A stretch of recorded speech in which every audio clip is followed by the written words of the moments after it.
Today I'm going to be speaking with my good friend Justin Nopp, creator of the Accelerated Learning Experience and my co-facilitator on The Ascent. The Ascent is a major program we're working on within High Existence at the moment. The idea of The Ascent is that we take a group of people that really want to create something.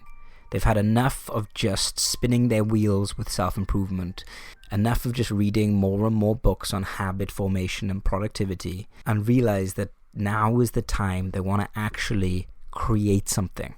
For many people, that will be start their own podcast or blog, learn exactly how we run High Existence, how to create retreats or online programs. For others, it might be to get into coaching, to acquire clients. For others, it might be to write a novel or create an art exhibition. The idea is simple.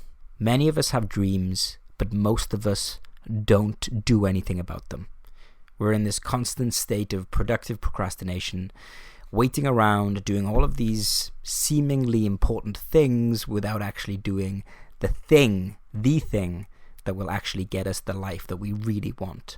It is difficult. It is very difficult to put yourself out there, to work with pure self-discipline towards a goal when you are already full of doubt. You might not be getting money for it immediately. You might have people in your environment that tell you it's not possible.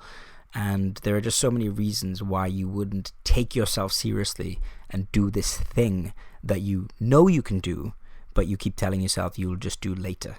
The Ascent is an 8-week live experience that we've created where if you join, you get to work with the High Existence team as well as a tribe of other members who want to really put something special out into the world. The weeks are packed. The conversations are very deep and meaningful. And the idea is that you sometimes just need accountability to make something significant happen, to create a change. You need to do something and create an investment and just say, look, this is enough. This is it. Now's the time. I'm going to actually do this thing that I've always wanted to do with the support of experts. But what an expert really is, more than just someone who can give you knowledge, is someone who's already failed like you have, someone who's already made a lot of mistakes, knows all of the mental and emotional blocks and has had to overcome them, and now can give you the solutions to overcome them too. Most of us kind of know what we should already be doing, not completely, but kind of know, but we just don't do it. Right? Like I bet you could give the perfect advice to a friend, but then that same advice you couldn't give to yourself and follow. And that's the power of a program like The Ascent. So if you are interested in creating something significant, awesome in the world, then visit highexistence.com/ascent or check the show notes for the link. Back to today's episode, I'm speaking to Justin Nopp. Justin's story is incredible, okay? You're talking about a teenager who's experiencing depression, living in South Africa. And now, a couple of decades later, he's living in LA. He's a resilience and learning coach and is very well traveled, understands happiness and depression and skill learning to such a great degree. And the question is, how did this happen? What happened here to create this transformation? And that's what I get into in today's episode. So this is me, John Brooks, in conversation with Justin Nopp.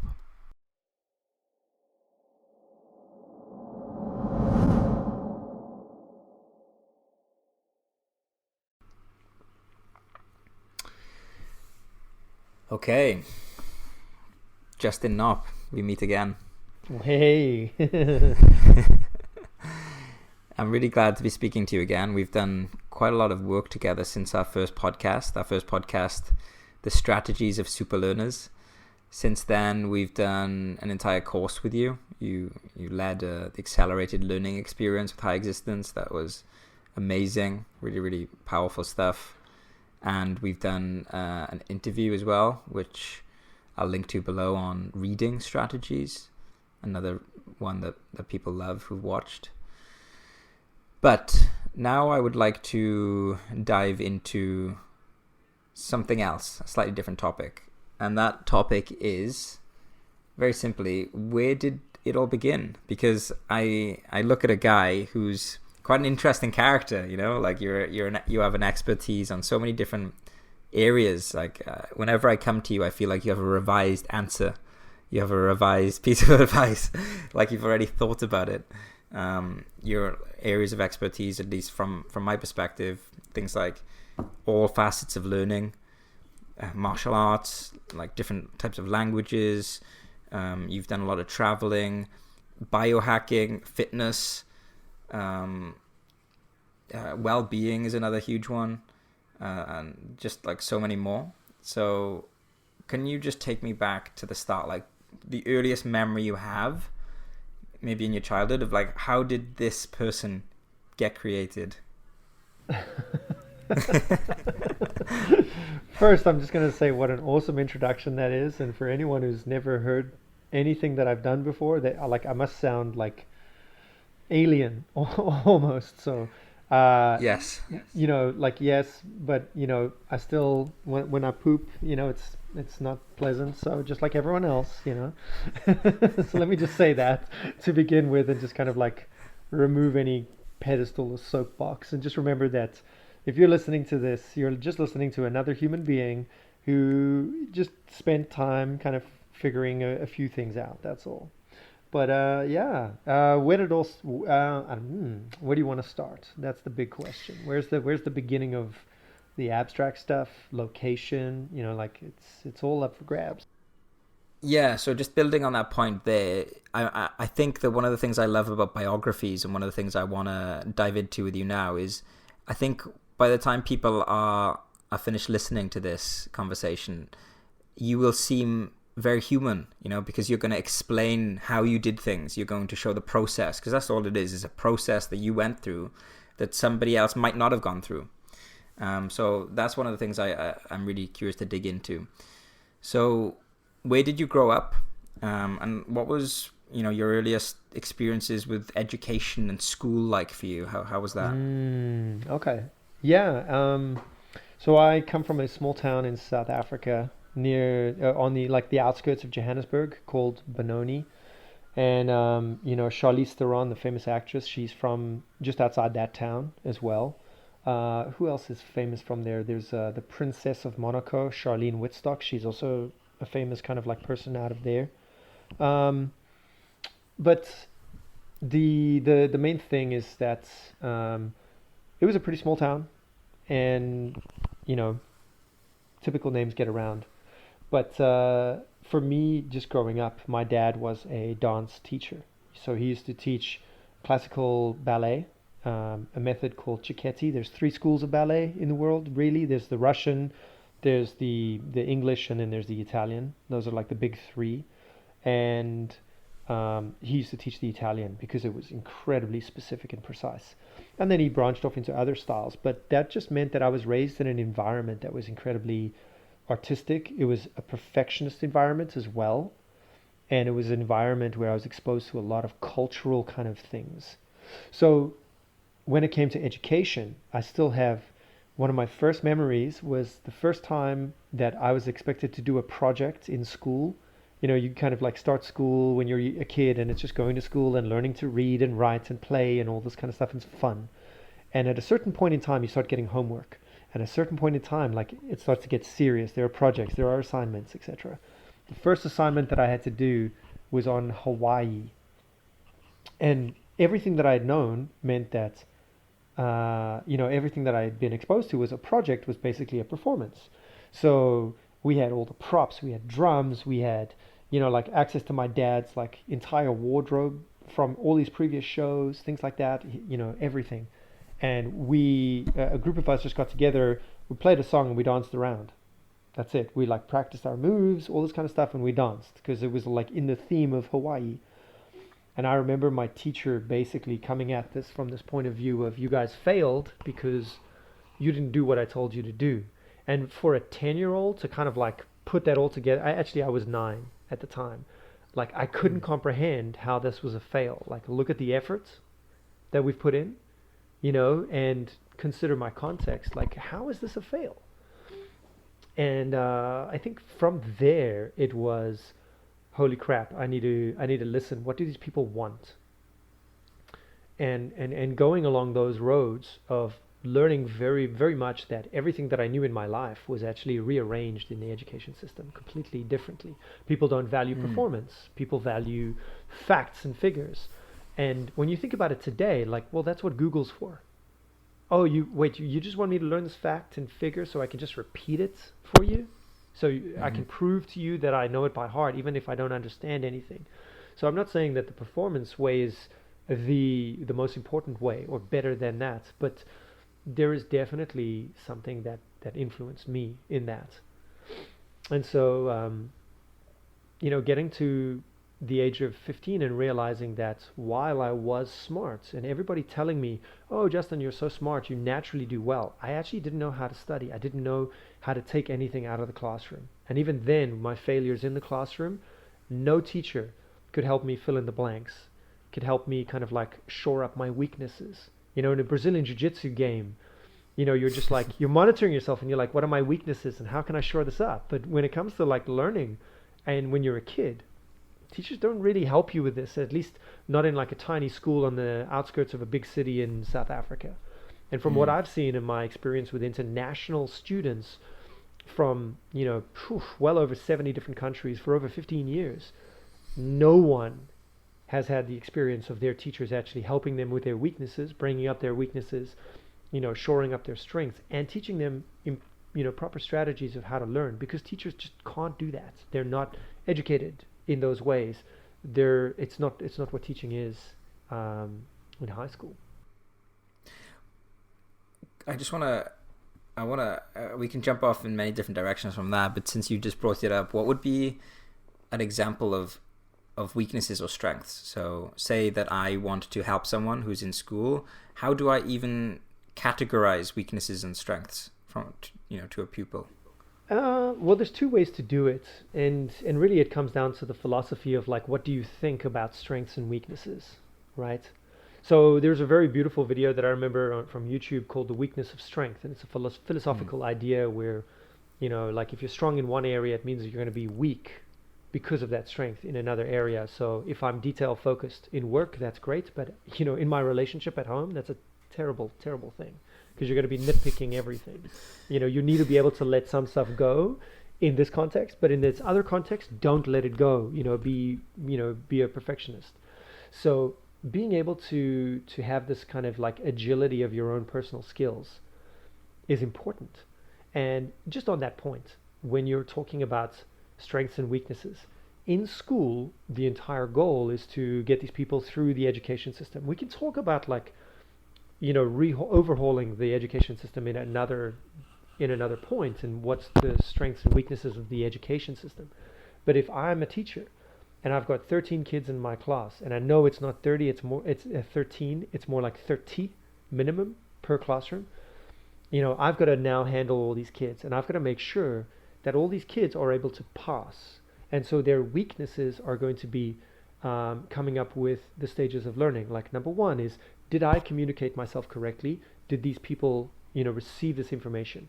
Can they digest this information? Can they bring it back out? Can they reformulate this information? And can they transfer this information over? So there's all of these effects. And really what you see is a fundamental failing at the level of the teacher even just communicating the information, because they have to do it every year.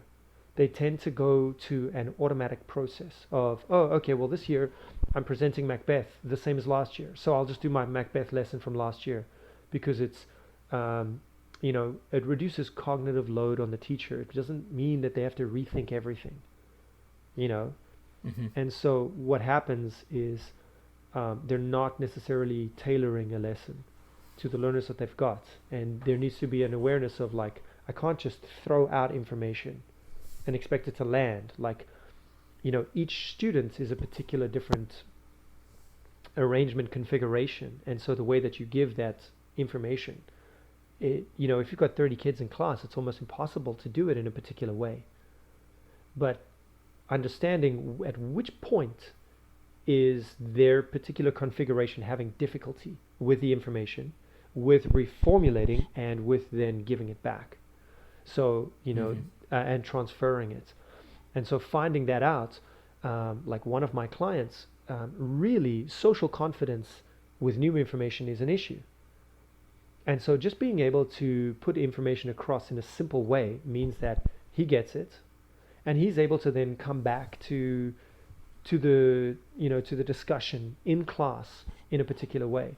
But if the teacher is very strong and bullish, that socially challenged, let's say socially confidence challenged kid is already going to be receiving a lot less information, and emotionally they're going to start closing down and raising what's called the affective filter, which is a psychological filter. It stops learning completely. So, it's a case by case basis, and unfortunately, teachers aren't necessarily trained to that level where they can identify each student in each case and then group them together. And like this is a lot of learning of how it works and then how to apply it for teachers that most teachers aren't even paid enough to kind of go through this. So, looking at the education system like that, it's just like, wow, what are you expecting? Can I get my child through the education system? Can they pass? Can they read? Can they write? I think that's legitimately like, the only three things that you can kind of ask your child to do. Everything else, I mean, there's so many working parts to it that become a problem as well. Yeah. Okay. Well, going back, there's a lot of there to reflect on. That's a whole other tangent that we can loop back on the education system in general. Mm-hmm. You mentioned that when you were 15, people told you that you were smart. Like, what were you like as a 15-year-old? What did they mean by you were smart? Did you think you had a high IQ or what? I'm sure they meant that I was a smart ass. But right. I think the main point was that I was a fast learner. And so for me to understand information very quickly, I was able to relate it because being socially awkward, I just consumed a lot of material. I watched movies, and I wouldn't watch movies one time, I would watch them repeatedly. So I'd probably consume one movie, and back in those days it was going to Blockbuster and renting a VHS, cassette. I'd probably watch that one movie 5 times before I returned it, which meant that you've got an exposure to information. That's great. Yeah. Ask me to quote like Ace Ventura or Star Wars or I got it. I gotcha. But so basically it just meant that when you exposed me to information the first time, I was able to get it. Mm-hmm. But when you put me in an exam setting, I couldn't remember that information because I hadn't practiced it. And so there was an illusion of intelligence based on that, I had fast acquisition. Because like intelligence is such an umbrella word. Oh, you're smart. Well, what does that mean? Because you could be smart in one area and completely dumb in another area. And that's why like I don't appreciate people saying things like smart and intelligent. It's just an overgeneralization. You're either giving somebody too much credit or not enough credit in certain contexts. So, I mean, I'm sure there's also like a martial arts intelligence. Yeah. Totally. Yeah. I mean, like look at a top athlete, whether that be like Lionel Messi, Roger Federer. I mean, they are, as far as I'm concerned, geniuses, like absolute geniuses. I don't know how I would define how they're a genius, but how can they do those things that other people can't? Or even fighters, like certain boxers, think their opponent. It's not just their cardio, it's not just their strength. They're thinking in a different way from their opponent and beating them. It's like, and they might not be able to even spell correctly. Like Tyson Fury, one of the current heavyweights in boxing, had a very poor education. Like if you read his tweets, he can't even spell properly. But yeah, he's outthinking his opponents effortlessly in the ring. So when we're like a teenager, we're typically finding out things about ourselves. For me, when I was a teenager, all through school really, I was always known as like the art guy. Like I always had a flair for art, for drawing, painting, sculpting, everything to do with creating. That was always I was always one of the best in school. And things like math didn't pull me in, It's not so much that I was bad at it. I'm sure if I had really good teaching and I was passionate about math, I could have picked it up. I think would have been a limiting belief to think that I wasn't good at math. But I was more like visual, conceptual, making little films on my camcorder, you know, all of that kind of stuff. What were your like biggest interests and strengths, and what were some of the things you weren't so into? Interestingly enough, and this comes back to what I believe today as well, where learning is all emotional and social.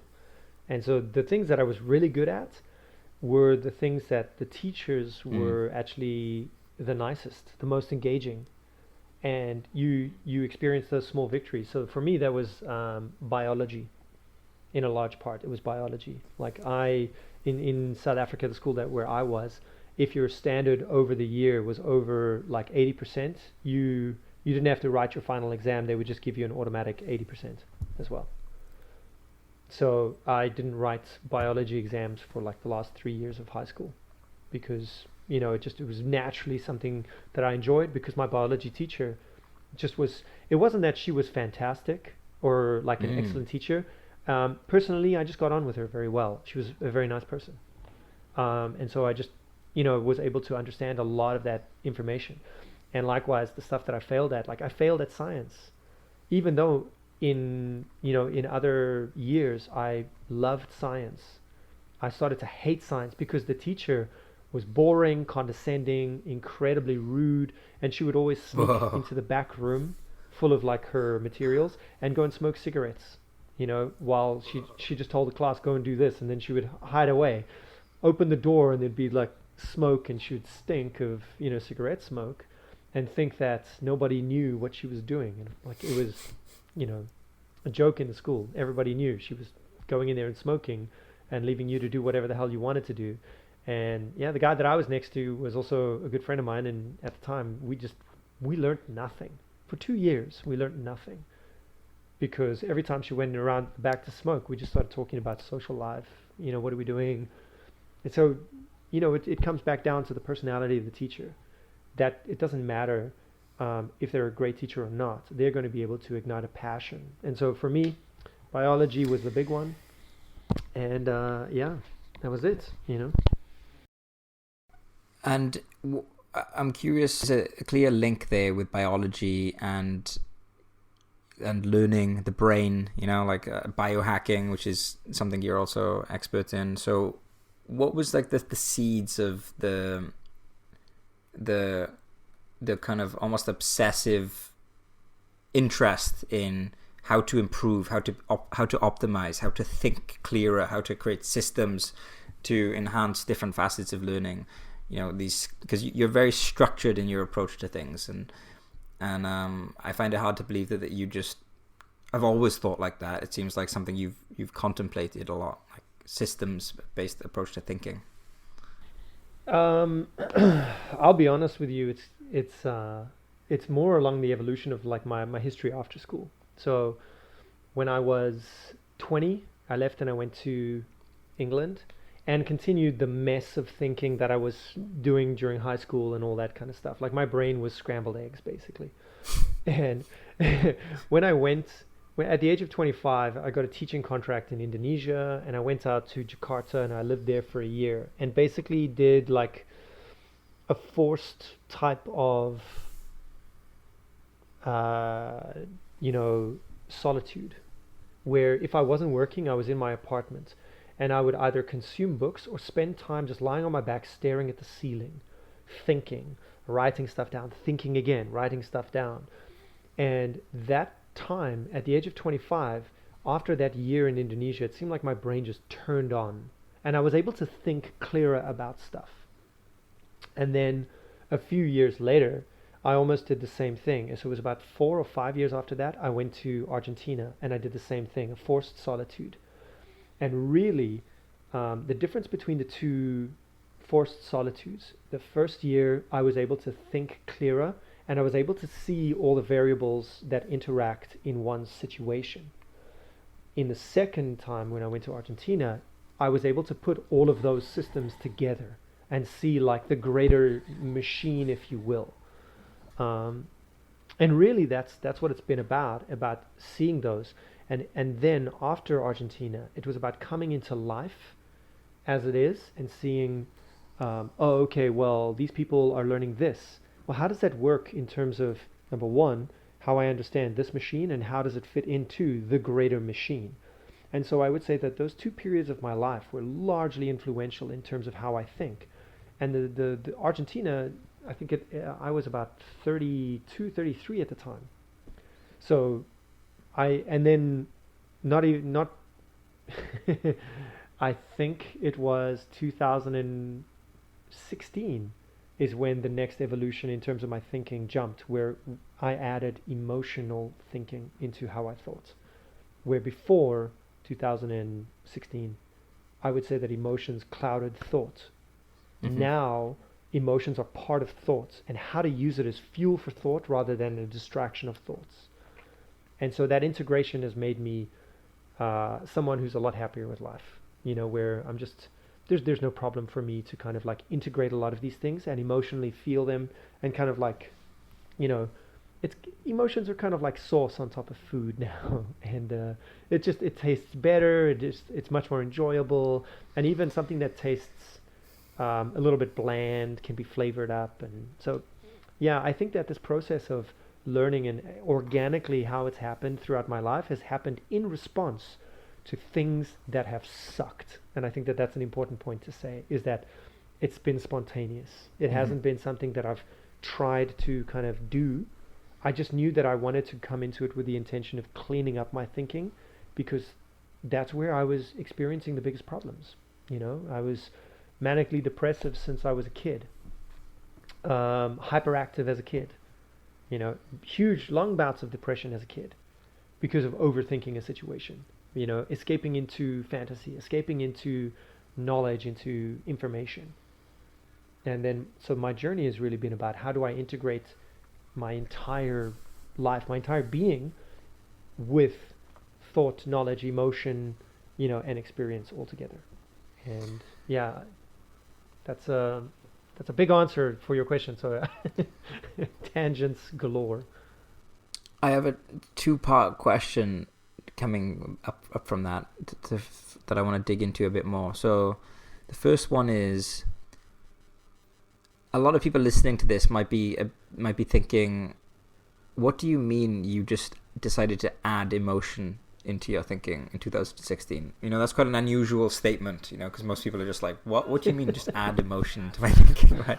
So like, and also like, what was going on during this time you spent in Indonesia and Argentina? Because for you to completely change the way you think and to come up with a clearer way of thinking, it sounds like a bit more than just reading and staring at the ceiling. Like, what was actually going on there? Like, what was your intention even?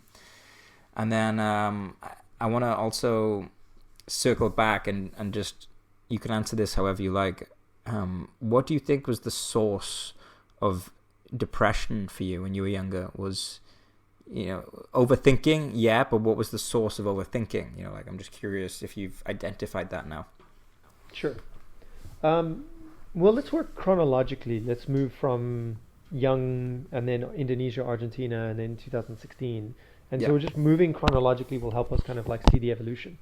So with regard to depression, I think it's not a secret. Like, one of my videos up on YouTube is overcoming suicide as well. When I was 17, I tried to kill myself. I drank poison that was actually a dog dip that killed fleas and ticks on dogs. And I drank a glass of that and landed myself in hospital. Stomach pumped, morphine, all that kind of crap. And in South Africa, like at the time, my parents didn't have medical insurance. So I went into a government hospital, which meant that I was on, sheets that still had blood stains on them. I was in very unsafe terms. Like, I was beaten when I was in hospital. I was drugged up as hell.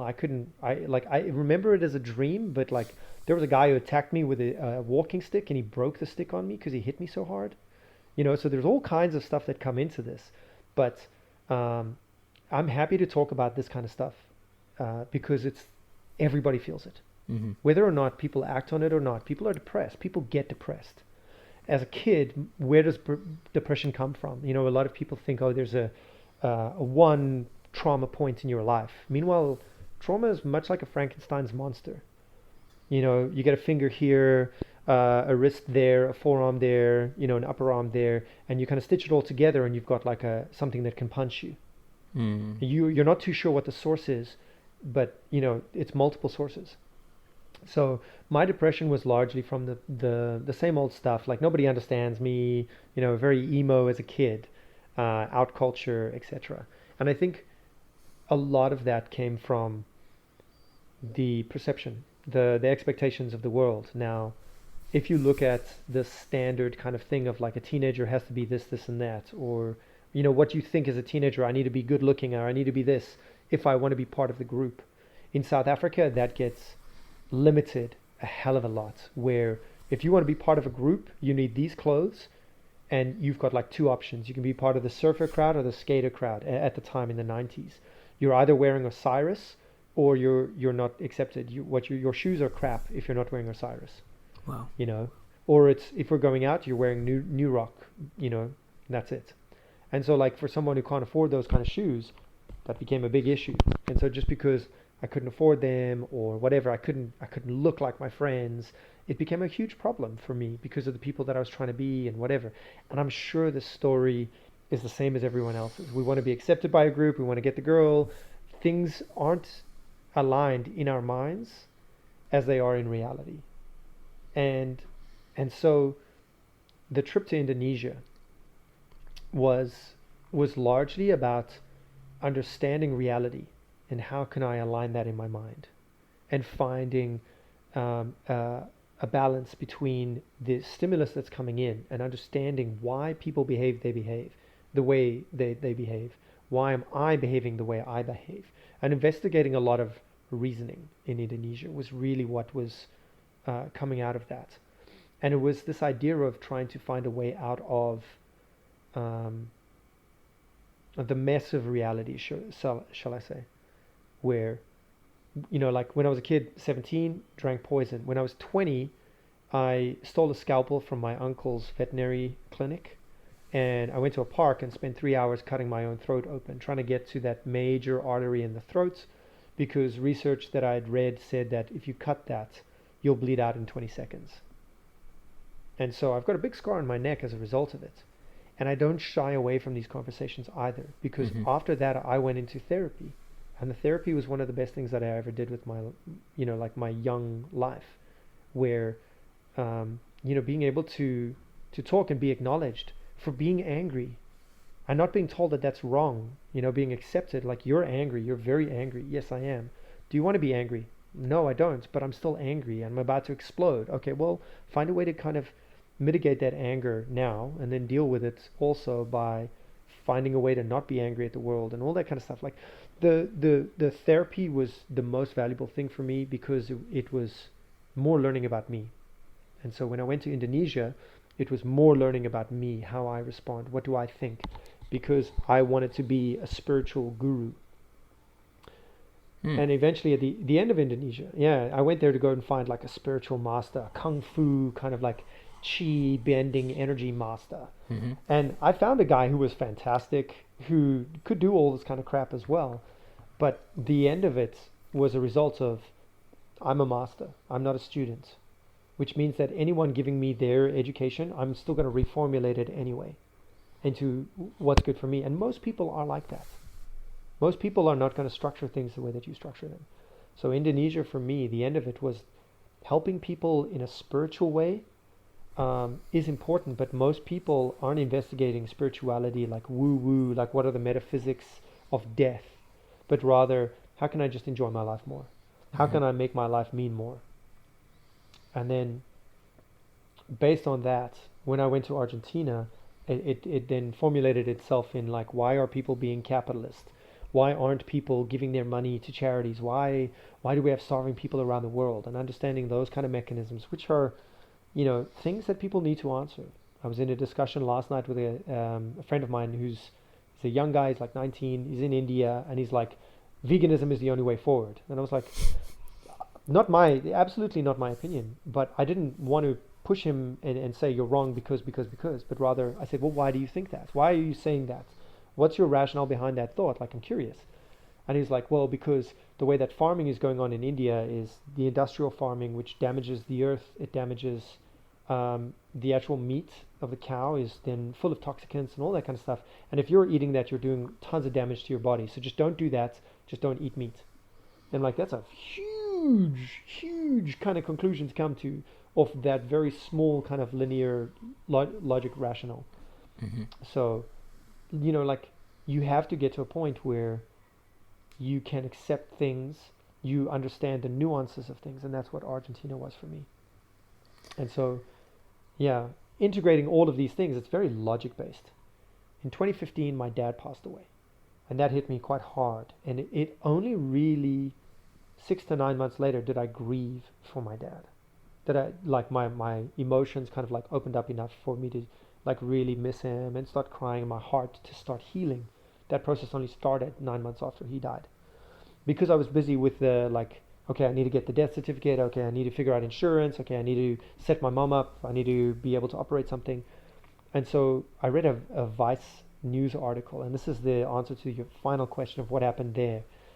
A year after my dad passed away, I read this one article from Vice, and it was just people asking their parents questions and saying like, like when I was young, what do you think I would have been good at, and what do you think about my life now? Like, are you proud of what I do and all this? And it was this contrast, getting their parents' feedback on like, what do you think I was going to be, and are you happy with me now? What do you think of me now? And all of that.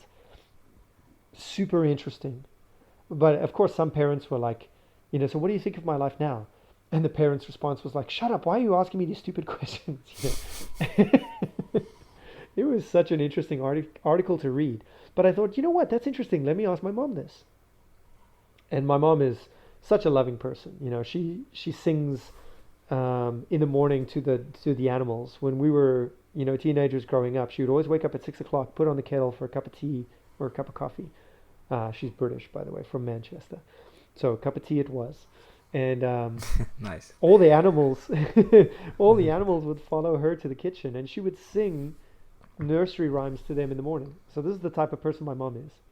So I said to my mom, I said, when I was younger, what did you want from me? What kind of expectations did you have from me? No, Justin, your dad and I, we just wanted you to be happy. And I was like, oh, that's nice. But what about, like, you saw me being like, smart in math or something like that, and you thought, wow, you should be a mathematician or a lawyer. Nope, just want you to be happy. I'm like, oh, that's interesting. And are you proud of me today? Yes, Justin, you've accomplished a lot. You've done so many good things. Cool. And then I was like, well, let me loop in her past answer, which was she wanted me to be happy. And I said to her, do you feel that I'm happy? And she honestly said, I don't think you've ever been happy in your life.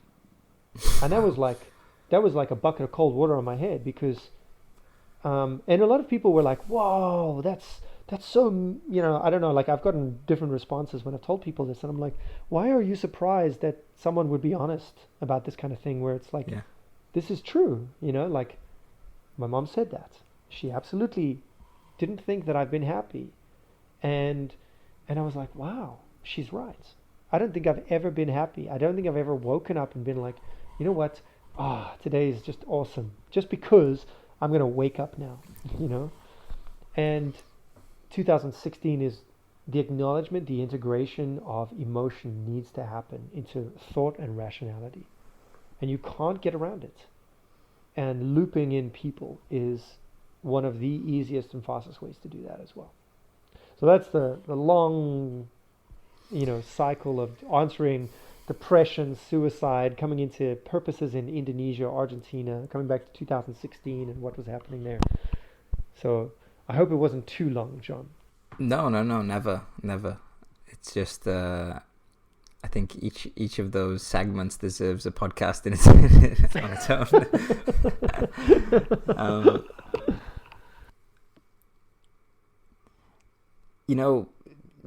The short answer that you gave when I asked you about Indonesia and Argentina was that you had these upgrades by learning about yourself. Like, that's like the summarized version, like spending time with yourself, and you you do often see people that go on extended silent meditation retreats. Say some people, they might spend like 10 years on a meditation retreat where they're barely speaking to anyone, everything's structured, they're not reading books, and they come out of that retreat very wise.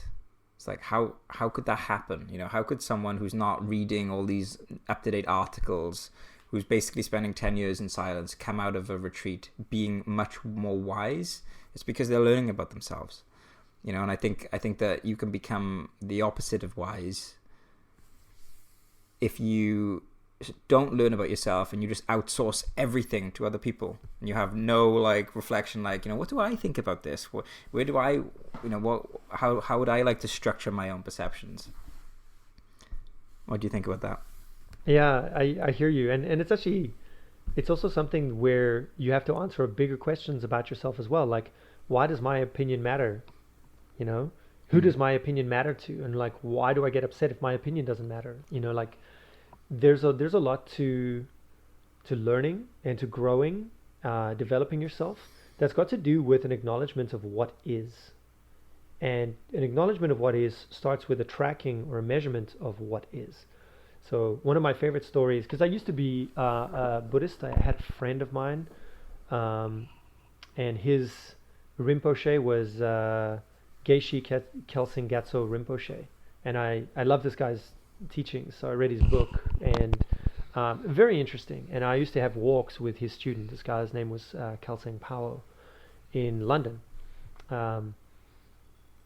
And one of the stories that he told me about, like, there's this one guy who reached enlightenment by just having two big buckets full of pebbles, one of black pebbles and one of white pebbles. And every day he would observe his own thoughts. And every time he observed a thought that was an uncultivated thought, a knee-jerk reaction, it was a negative thought, let's say, a thought that led to suffering, to unhappiness, sadness, etc. He would put a black pebble inside this circle in front of him. And every time he had a positive thought, same thing, he'd put a white pebble. And basically, every single time he went through a day, he would start, and he would just have this mass of black pebbles in front of him. And eventually he learned how to be able to turn a black pebble into a white pebble. And literally this process took years, where eventually he would have, for like 100 days in a row, nothing but white pebbles around him before he stopped at this process. And I think the whole point of the story is this very powerful thing of, first, you need to have some kind of observation to see what you're doing. Take the time to see what you're doing. And, you know, the power of stillness practices. It doesn't matter if it's a meditation or if it's just sitting and noticing. It doesn't matter what it is, but it's a stillness that comes with this. And stillness with the purpose of, I'm going to observe. Just whatever comes up, you know. Stillness could also be asking yourself these bigger questions. What do I think?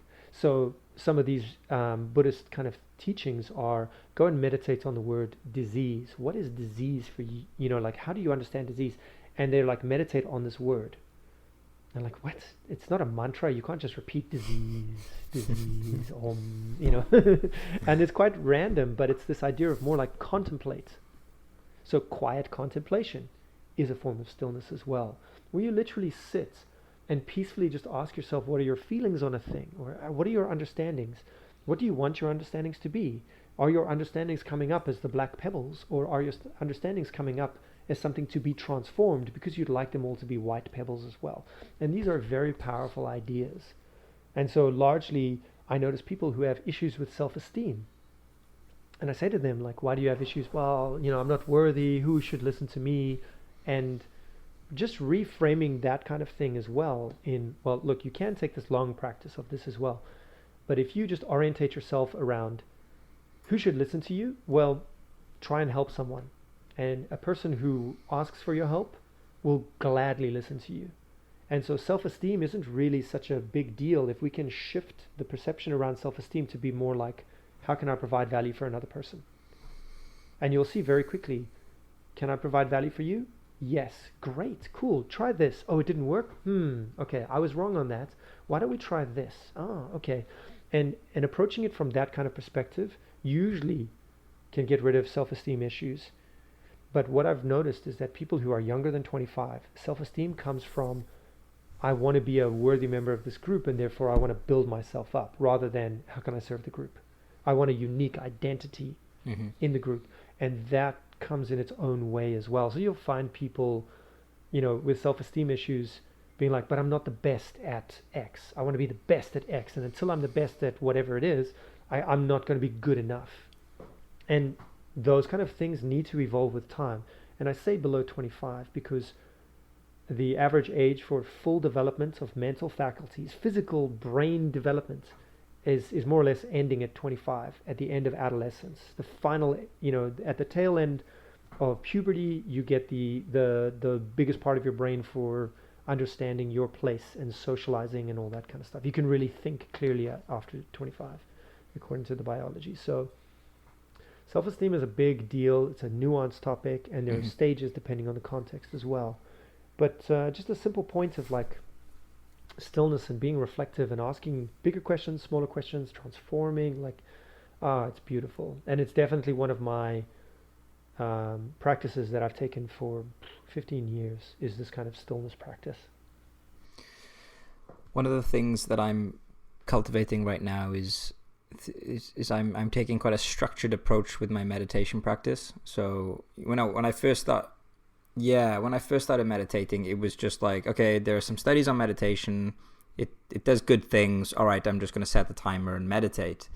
And then it's like read a few books on meditation, then start listening to guided meditations, and using apps like Headspace, which are nice. But more recently, I've stumbled on the Mind Illuminated, which is John Yates or Kuladas's attempt to kind of integrate neuroscience with Buddhist wisdom, and to break down like the 10 stages of attentional development all the way to awakening. So the idea is that you train the mind in a more refined way, and by continuing to train it, you make it receptive to insight. And there are different specific exercises. So like at first you need to overcome forgetting the breath. So like those periods where you just kind of like forget that you were even meditating and you're in some daydream, and then you kind of overcome forgetting. And then you the next one is you want to become aware of gross distractions, which are kind of like the distractions that are creeping in, but they're not. But the breath hasn't been completely forgotten. It's just kind of creeping in, and you kind of have a little bit of the breath and a little bit of a thought coming in, and then you overcome gross distractions. And then you start to move away from gross distractions, and you start to be vigilant about the contents of your mind for the entire sit. And you try to catch distractions before they've even stirred. And you go through these different stages with different obstacles and different goals. And it's just really fascinating. It's very different from just sit down and follow the breath and hope for the best, and you'll feel more at peace. It's like it's training. It's like actual weightlifting for your attention. Do you think because there's not I haven't seen that much research on this kind of serious kind of attentional training from meditation. Do you think that this has crossover effects if people were to do something like this in other areas of life? Or what do you know about attention training in this way? So as someone who's like really focused on learning, I dip into a lot of the neuroscience of attention and focus as well. And perhaps what I'm going to say is a little bit controversial. Yes, it works. But in my experience, it doesn't work as well as a person being able to direct their emotion behind their attention. So a very simple point is you could watch a 2-hour movie and be completely sucked into that movie and lose all kind of sense of time and reality. And you leave that movie and you're just like, whoa, that was a movie. Oh, I need to readjust to reality for a second. And for a lot of people, it happened when they watch like The Matrix, right? In the cinema or something. Like happened to me after Fast and Furious as well, the first one. And I went outside and like my little jalopy, I was like, it's a machine, I'm gonna race, But likewise, if you ask a person to sit in a movie for 2 hours that is incredibly uninteresting for them, like if you ask me to sit down and watch any rom-com, I will be counting the minutes I'll be distracted, I'll be fidgeting, like I'm not interested. Yeah. And so one of the greatest ways to refine attention is in my experience, in my opinion, and from the data that I've seen, is combining that with your passions. All right, being able to find a way, and it's transforming a thought where, oh, I'm not passionate about this topic. Well, that's an invitation for you to get passionate about it, just in case in the future, if you need to learn about it, you need to be engaged about it. It's very easy to access engagement. So I like to describe the brain kind of like in the metaphor of an airplane. The pilot is going to be the cognitive thoughts, planning destinations, things like that, routes, where the fuel that's in the airplane, the fuel is going to be the emotion. And if you've got poor fuel, a pilot's not going to go anywhere. It's that simple. Right. If you want to use another metaphor, you can talk about a sailboat, and focus is going to be, the sailor in the boat or the boat itself or whatever, and wind is going to be the energy that takes you there. So you can have a time-consuming thing or a time-bending thing, and it's trying to figure out how do we make something so passionate within you that you've got 5 minutes to spare. You quickly jump into it, kind of like a good book or something like that. That's great. Oh, I've got 5 minutes. Let me check this out. People who are really passionate about this type of thing are going to be consumed by it. It's a fire that just, burns inside you and you can't stop it. And that is much more effective at feeding focus and attention and concentration. Yeah. But I'm talking about, again, the context of adults focusing. Because a kid, if you pay attention to children, and children's developmental cognition is a completely different situation. And so addressing the high existence audience, we're talking mostly to adults, but just to point out that there are these differences. Now, in terms of a structured approach to concentration, it can be incredibly beneficial, but I wouldn't hang my hat on that being the be all and end all of your concentration training. Yeah. I would put a lot more stock in emotional training. And so if emotions are a dark place for you because feelings means feeling hurt and feeling traumatized, I would say that yes, that in accordance with processing a lot of your emotions and being able to go to a place that's painful and go there often and frequently so that it becomes less painful, so that you can examine, forgive, move through those types of emotions. That's very quickly going to have almost an aggressive transfer onto your concentration. Yeah, I like it. I like seeing it as well as like meditation and stillness practice more as like a force multiplier than a be all and end all. Like it's likely to just improve everything that you're doing already. So let's take the example of jiu-jitsu. Like I have a friend who loves jiu-jitsu, right? But he gets slightly frustrated and impatient when a move is not coming to his mind, and he reaches for the answer, like he reaches for me to tell him what he needs to be doing. And I know that learning takes place in that frustrating moment, where you have to really try and kind of think about it and do the active recall and rely on yourself and fail and mess up and just, draw from whatever and if he in that moment can just be mindful of the frustrating thought that's pulling him away and making him all edgy and sort of anxious, and just go, I'm just gonna stay with the emotion and just try to recall it, then that's gonna obviously help him in his learning pursuits, impatience. Absolutely. And that's coming back to that whole point of are you noticing what is? Are you being aware of what is? And meditation is absolutely the part where that muscle is exercised and flexed, and it'll come into his life any moment where he notices himself. He'll catch himself being frustrated. He doesn't have to change it, but in that moment he can see, oh wait, I'm getting frustrated.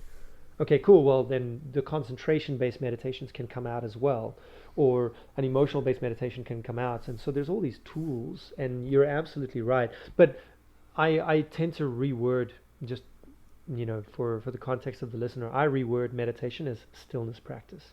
Right. Because literally meditation is a very loaded term, and so I try to unload it by saying things like stillness. You can have moving meditations, but they're not popular. So I used to be part of a group that studies a Chinese martial art called 8 trigram palm, Bagua Zhang. And one of the famous practices is that you see people walking in a circle. And it's something that was taken from, like, I don't know, I think it's traced back to like Tibetan shamanic practices, like walking in a circle and being able to like focus, putting the center of the circle as one of your fingers and just walking around your fingers so it becomes the focal point and everything else blurs. And people will do this for hours. And it's an incredibly intense form of meditation as well, because you also have this feeling of like, centripetal force that's around you. So your body gets into this weird feeling. And if you just step wrong, or if you get out of like the rhythm of the step, it's incredibly jarring. You're like, whoa, I feel I'm out of the meditation now.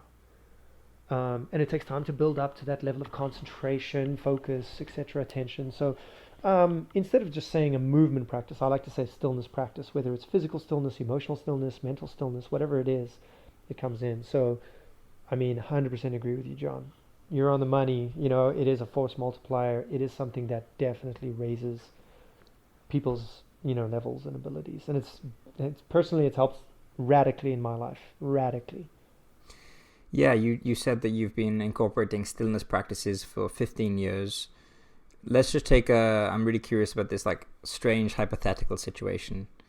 I heard Sam Harris, good old Dr. Harris, talking about how spiritual practice is in some ways preparation for the worst day of our life. And I think that's like a nice way to think about it in some ways, like life contains periods of suffering and tragedy and uncertainty, and we don't know what's around the corner. If you were now to experience, some unexpected catastrophe, like, maybe you lose your home, or something happens that would just knock you back 10 steps, nothing like too severe, but just like a big, like, oh my God, there's a lot of chaos now and all this unexpected stuff, and I've got so much to deal with and not enough time, and I'm really stressed. What are your go-to next steps when you wake up and you find that life is crumbling around you? Like, what's your thought process? Because I know a lot of people have experienced a bit of that during COVID. A lot of like people have been laid off, and a lot of issues and health problems. Like, what do you do in a crisis situation? Like, what's your first action step? Wow. Wow, what a question. I think to say that, like, through observation, I've noticed a particular trend with regard to patterns of change occurs and how then I respond to change. And so I would say that all the work that I've done previously has made me much more resilient and adaptable in these types of contexts, where some change may have hit me in the past, like let's say 10 years ago, and really knocked me out, where now I barely consider it a knock, because I've just practiced it that much. That muscle to be able to deal with it and move around it is exercised enough that it's not a problem for me. And we see this all the time with if we take it out of the context and we say, like, speaking to strangers when you're a kid. How many kids hide behind their parents? And then as you become older, it becomes still nervous to speak to a stranger, but like we get over that, but it's still nerve-wracking. And as we get older, we actually see that strangers enjoy us talking to them. And very quickly we can read if a stranger doesn't enjoy us talking, and that's fine. We can just back away and be like, no problem, I'm not going to talk. But really seeing the beauty of a person open up, now I'm emotionally motivated to go and speak to that person. So there's an entire process of growth and transformation that happens, and transcendence, and actually fueling. And so it depends on the steps that I would be at. But at this point in time, let's say something major happens that I've got no experience practicing for. There's going to be a transfer effect of things that I have practiced previously. So one of the big things is I know that there needs to be a period of stabilization, no matter how long that period is. So I'm going to share something. I messaged John recently because I was going through, there were 3 things that hit me simultaneously, and I was just crumbling. And it was just a micro crumble, if we can use that terminology, rather than a macro crumble. But I was crumbling on that day.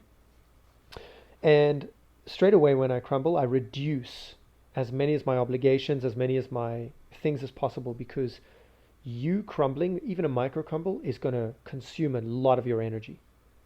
And so reduce the things that need energy from you is, I think, one of my go-to steps. recognizing that I'm going to stabilize as well, and then making sure that I'm doing something to resolve any of the negatives that I've got, and then promote a lot of the positives as well. And so in this case of my micro crumble, I knew that I would be okay, but I communicated to people that I was not okay at that point in time, just for the sake of communicating it, so that they treated me the same or differently. It didn't matter, but I felt good that I communicated it and people were aware of my situation. People cared. And that's where, like our friendship comes in, John, where I appreciate you and I value our friendship. And, I communicated that with my wife as well. And she was like, all right, cool. She didn't have the time or energy to really, accommodate me. She's very busy. She's just got a promotion, all that kind of stuff. So I still had to do my normal stuff with her. But I reduced all my other things, like I didn't work out, or I did the minimum workouts just to make me feel a little bit more connected. I didn't go and push anything. And I straight away dedicated a little bit more time to feeling better and dissolving negative feelings. So I've got a couple of practices with that. And the one that wound up sticking that I'll share on that day, it's one of, let's say, 4 or 5 practices that I have. It just felt the most natural to do was singing. And I sang for about an hour while I was preparing dinner for my wife. And so something like that is very powerful. Like, okay, cool, I've got this tool in my belt that I can whip out. And I felt great. And the next day, those challenges were still there and they still needed to be resolved. But I was just in a much better headspace and I was much more effective at dealing with them because I felt stable. So there's this very simple progression of stability means you are more resilient. Resilience is defined as your ability to recover, not change, just recover from something. So imagine a boxer punching you and you fall to the floor. Resilience is your ability to stand up again, take another punch. That's all it is, very simple. Adaptability now is defined as your ability to change in accordance with your environment, with your context. So we go stability, resilience, and then adaptability. So adaptability would be me fixing these problems, okay? And then the final one is transcendence. Like I'll never experience that problem again because I'll buy insurance, because I'll not allow it to happen again, because I'll have the muscles to be able to recover from it super fast. So that's my typical process. That's like a very structured approach that I think it might be worth actually writing that out in kind of like a bullet point list, or maybe you can do that on thought architecture, because I think that could help so many people. So I actually made so thought architecture, just for anyone who's listening, is my little audio note kind of subscription newsletter podcast thing. It's on iTunes, Google Podcasts, and Stitcher as well. But thought architecture is just my baby. I make it because it's a pleasure for me to kind of layer out these things. Me speaking about it and getting feedback from my friends is phenomenal. So I actually have one on thought architecture about this as well. And I believe it is, allow me to get back into it. Where is it? A model to understand where to start. Clowns, shadows, change, and mental sightedness. Nice. Fair warning, I do get pretty one of the feedbacks on thought architecture is that it's too much. It's very dense. So if the format doesn't suit you, I am playing with this idea of like maybe doing 2 different styles where one audio is going to be thick and dense and it's me running at my full pace so people can just kind of like join ideas and just like flow with it. And then what I was going to do is after that is break down each idea that's in there into a little bit more detail. So people who like to chew their food a little bit more thoroughly, people who enjoy to go a little bit slower because maybe there's too many concepts being thrown around or too many ideas being referenced, we can go slower through each one of those points. So if you enjoy it, just give me feedback and let me know. But I think this approach to what we're talking about, this stabilize, resiliency, adaptability, and then transcendence. This kind of protocol, the way that we're describing it now with what comes up in life is a nice kind of context for it as well, which I'm not sure I mentioned in my audio. So it's a good one. We'll put maybe like the 3 in the show notes to this article and podcast. We'll put like maybe like the 3 starter links, shall we say, for your work that people can kind of like jump off. So maybe like we can have a mix of something that's a bit more dense, something that's a bit more easy to apply immediately, and something else we can kind of give people something to dive into. Because whenever I listen to a podcast, I always like this, like, what's the next step type feeling, you know, like I'm exposed to this podcast, but rather than just like end it and then jump to another podcast, take me down a rabbit hole, you know, like show me something, you know, show me something that I should listen to. So we can do that. Yeah, and on the model of coping with catastrophe or chaos, you said that you told a few people like how you were feeling, and it just sort of like, that's such an important part of the process that I'm only starting to learn, because you're not doing it because you need people to say like, "Poo are you, I'm there for you." You're simply sending kind of like a signal, like a beep beep, like a beacon out, that like is kind of like, I'm not on my A game right now. I'm just communicating that to you, so you're primed for it, and that kind of gives me the space now to kind of do my thing and get back on track, as opposed to there being this kind of like secret, like you think I'm fine and I'm not quite fine, and I'm kind of keeping up appearances, and it's kind of like, you know, that's not helping anyone. So that's super important. Exactly. There's something to be said about like, so you and I touched on it with well-being, like in our messages, and I'm going to bring this up where there's this vast difference of categories of life between health and fitness. Mm-hmm. Where if we define health kind of like as the absence of a problem, you know, it just means that, well, tomorrow there could be a problem and you don't have health anymore. Where fitness is much more resilient. I don't want you to put the image of like the fitness industry and like, you know, six-pack abs and all that kind of crap. It's more just this idea of your body, your system is stronger because of regular exercise that you do. And so there is emotional fitness and emotional muscles that need to be exercised regularly. And there are social muscles as well for social fitness. And a lot of people aren't comfortable sharing their feelings because they've never exercised these types of muscles of sharing, number one, especially sharing negative things, sharing vulnerability. You know, like you're talking about some very dangerous things for some people, where emotional vulnerability is you know, like how many people have been there? Mm-hmm. Like, I'm going to melt down, and I'm going to trust that it's okay for the people around me that I melt down. And, you know, sometimes we get there because we just say, you know, well, screw it. You know, I'm just going to melt down, and like, I don't care how these people respond. And then you're like, wow, they're actually responding very positively, or, oh, this person responded very badly. So I like those opportunities of experiencing complete, you know, crushing events where I show up in people's lives, even if I'm doing nothing, but just to show up and say, hey, I'm here and I accept you at your worst. You know, whatever it is, like, it's cool with me. What do you need? Do you want me to, you know, just even me communicating that. People very often, they're like, look, there's nothing you can do, but I appreciate you just saying it. And just saying it is enough of a signaling of saying, like, I'm one of these people that it's cool. You can melt down around me and you're safe, you know. And likewise, I will test people all the time, because I will, even if it's like a micro kind of breakdown that I'm having, I'm like, cool, this is a time to test out to see where people are.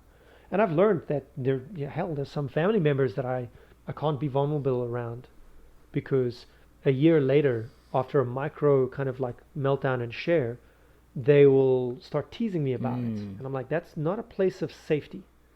And so that doesn't mean I have to throw away that relationship because it's toxic. What it means is it's signaling that this person doesn't understand social, emotional muscles and musculature, and how to create safety, and how to get me to open up and be vulnerable and share what's going on inside. That is a sacred thing that's actually tied to our DNA about being human, and the evolution of the human brain for the purposes of socializing and being able to create stable, safe groups of people. You know, so taking our evolution to the next step is about flexing these kinds of muscles. Yeah, such a good point as well about like picking and choosing who you are vulnerable with. I think that's just discernment, wisdom, and And yeah, it's like that the saying, don't cast pearls before swine, you know, like if being vulnerable and sharing something with someone is an amazing opportunity to deepen a bond, to become closer to that person, you know, to become like even more true friends. Or it's an opportunity to learn who's not there for you, or you know, who isn't quite there to be on that level. And like you said, it's not that it's a toxic relationship. I think that's another trap. Like, this person responded bad but in a way I didn't like once, therefore I need to throw them out of my life. It's like, no, that's probably not a good idea either. They might actually be there for you when you need them sometimes. Uh-huh. So That's why I have such a huge issue with people giving this advice of like, you need to cut out all toxic people out of your life. mm, Because the very simple point is, no person is toxic. And I'll say that again just for emphasis. There is no one on this earth who is a toxic person. Each person has a fraction of them that's going to be toxic. Everyone has toxicity in them that needs to be purged, and it'll come out in certain conditions. So if a person isn't there for you, is that because maybe they're experiencing their own shit at the time? Is it because they don't have the musculature, the development, which means that they're not exposed to the same ideas that you're exposed to, which is fine. You don't need everybody to mature to your level to appreciate that relationship as well. It's just the idea of like, don't expect a kid to play, a complex game of Monopoly with you. Snakes and ladders, great. Monopoly, no. And so there's this idea of contextualization as well, and being able to read reality, read people's maturity levels by doing little micro tests that don't really cost you anything. And it's not a difficult thing to do, but just be mindful that you're sharing with them, you're sharing honestly. It's not a fake share to test them out. It's a real share, but it's an inconsequential share in that if it comes back and it bites you in the ass, it's not a big deal for you. It's not a huge vulnerability. So you graduate your relationships by constantly seeing where is it safe to go and where are you not safe. And to do this, you also need to do it in varied situations, because some people you will be safe with when it comes to certain depression, sadnesses, etc. And you won't be safe when it comes to, I don't know, expressing sexuality. And so finding who are people that you're safe with in these circumstances, who are people you are not safe with in other circumstances, and who are people who are generally safe people, unsafe people, etc. And you get to read these people on these kind of scales. And it just means that when the shitteth hitteth the fanneth, you've got a structure, you've got a network of people, and you're able to know who you can set up shop with through your healing process. And even then, it's not just like a one size fits all. It's this idea of like, do they have the capacity to support you at that time as well? Which is a feedback loop you need to integrate, where you're like, look, things were kind of falling apart for me last week, which I shared with you, and you answered me saying, I have the capacity, let me know what you need. If you just have an ear, if you want to get on a call and just talk about it, because we're in different countries. Whereas with my wife, I communicated the same thing, and she's like, look, I understand that. I'm swamped at the moment. I've got a very busy day. And so knowing that, I knew that in that moment, like, I could come back and report to my wife, but I couldn't lean on my wife and expect her to do everything for me. There was a fluctuation of situations where she needed to physically attend to work things, and that's okay. Yeah. And that's okay. But in 10 times, if 10 out of 10 times she does this because she's busy with work, then it'll start to be a challenge for the relationship, where I'd approach her and say things like, look, when I'm falling apart, you're not there for me. This isn't a relationship. This is just a living arrangement. And thankfully I don't have that kind of wife. I have a loving, wonderful wife who is there for me, and struggles with this as well, where she wants to be more present, but she's just in a very demanding position. So there's all these kinds of things to take into consideration. So I have friends who kind of force simplicity down my throat all the time, and I'm like, things aren't that simple. Things end simple because of your journey and your exploration through a topic. And you can simplify something when you're sharing, because the brain can't handle complexity straight away. The brain needs simple steps first, And when that becomes comfortable, then we go to let's add some nuance to each of these steps. And then each time that you become comfortable, it's time to add nuance. Each time you're comfortable, time to add nuance. So the time to do work is really when you're comfortable. Because when things are falling apart, it's kind of like, I've been bitten by a shark. Quickly, can someone tell me not to go surfing? No, well, it's a little bit late for that. What is so you just mentioned your wife.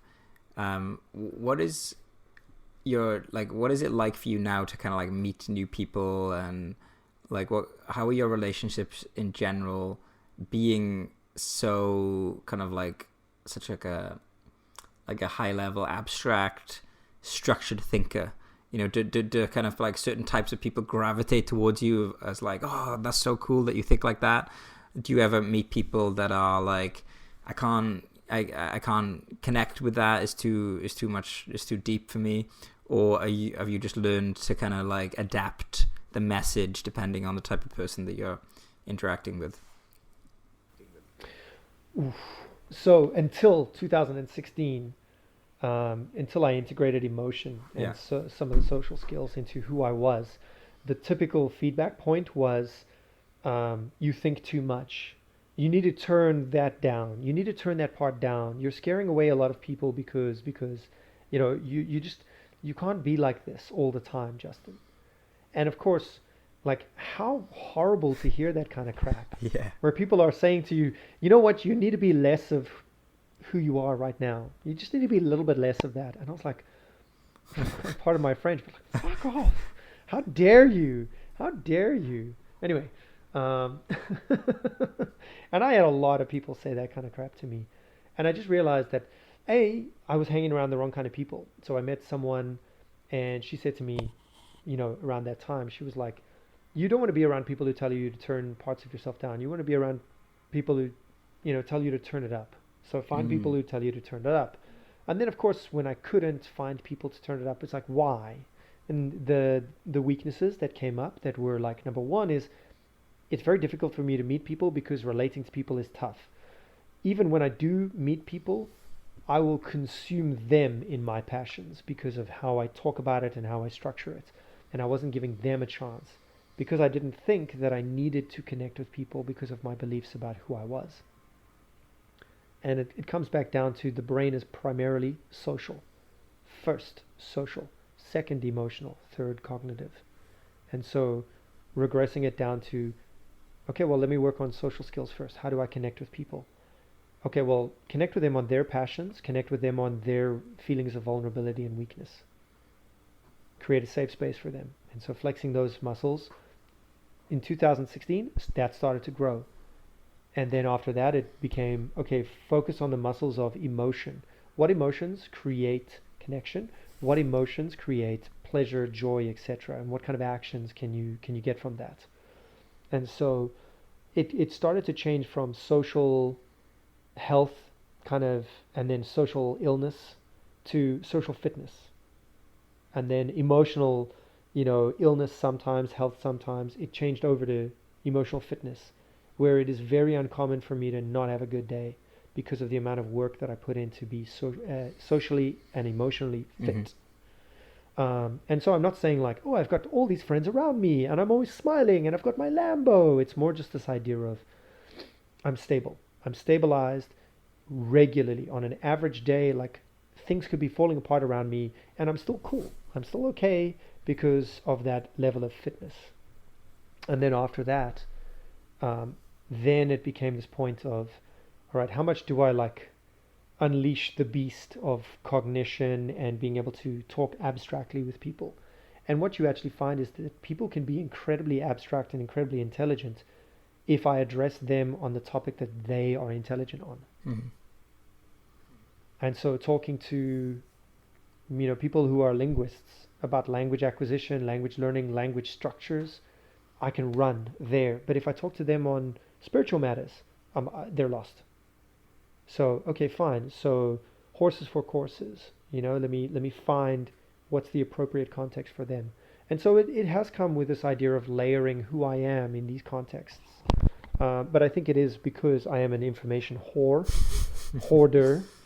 And I just get very excited about it now, especially. I get incredibly passionate about it, and I like to share my passions. So it's just about appropriacy and finding a good balance of people to engage appropriately. That's great advice that your friend gave you about the turning the dial up. You know, friends that are like, "You're awesome, be more like that." That's what you need. What do you think people were? Because obviously, like when people are saying you're thinking too much, that's their inaccurate attempt to sum up what they really mean, right? They don't really mean that. Like that's kind of like the only way they know how to relate it. What do you think they actually meant? You know, what comes to mind is something along the lines of, I'm not used to thinking in concepts on this level, and I'm finding it hard to follow you. Did you use something like that, or?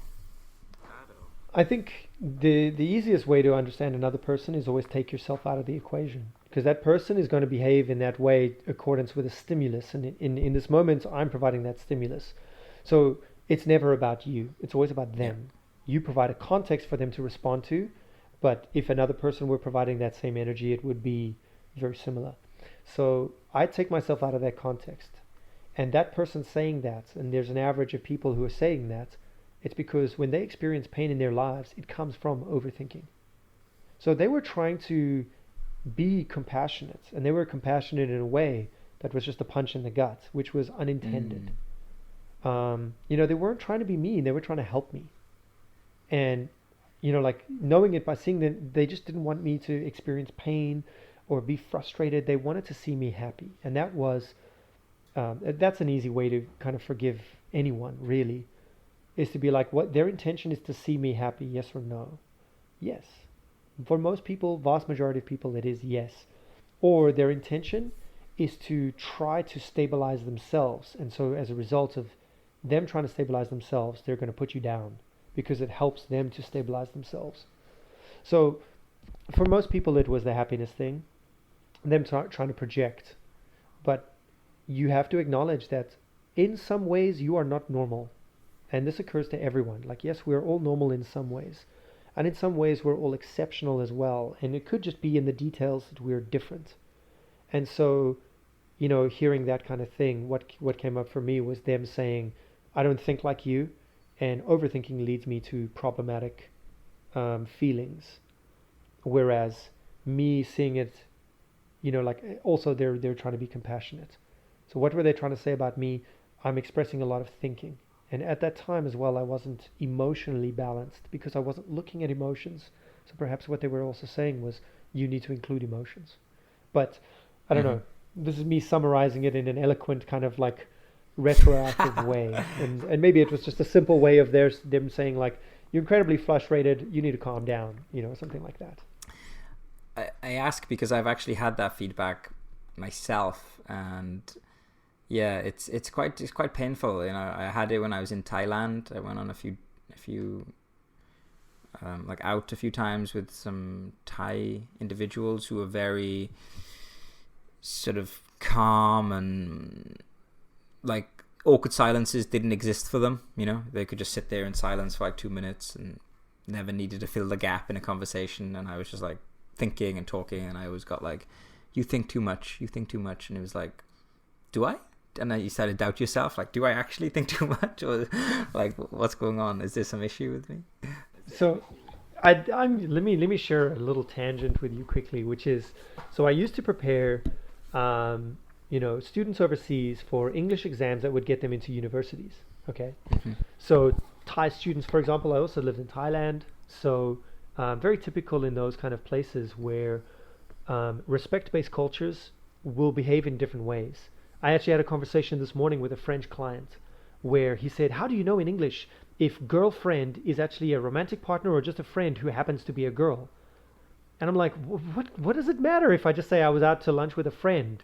Because he's like, no, but I need to know. It's like your friend has like a blank face mask, and I don't know who your friend is, and I want to know. Please take off the mask and let me know. Are you a man? Are you a woman? And I'm like, this is something that culturally we're not used to. We don't care. It's just, I went to lunch with a friend. Yeah, it might be compromising in some kind of instances if you've got a jealous boyfriend or girlfriend or whatever the case may be. But largely, languages that define male or female in the word friend, so like une ami versus un ami would be the French way, but a Spanish way would be like amigo versus amiga, you know. English doesn't have that, so we don't think like that. It's that simple. So culturally, there is a conditioned type of feeling or response. Now, a lot of languages that are respect culture based, which is to say, if an older person speaks, you shut up. Now, you can tell if it's a respect based culture if they've got like a little ending of a word or a different way to address someone. So, you know, if you've seen the Karate Kid, he says Daniel's son.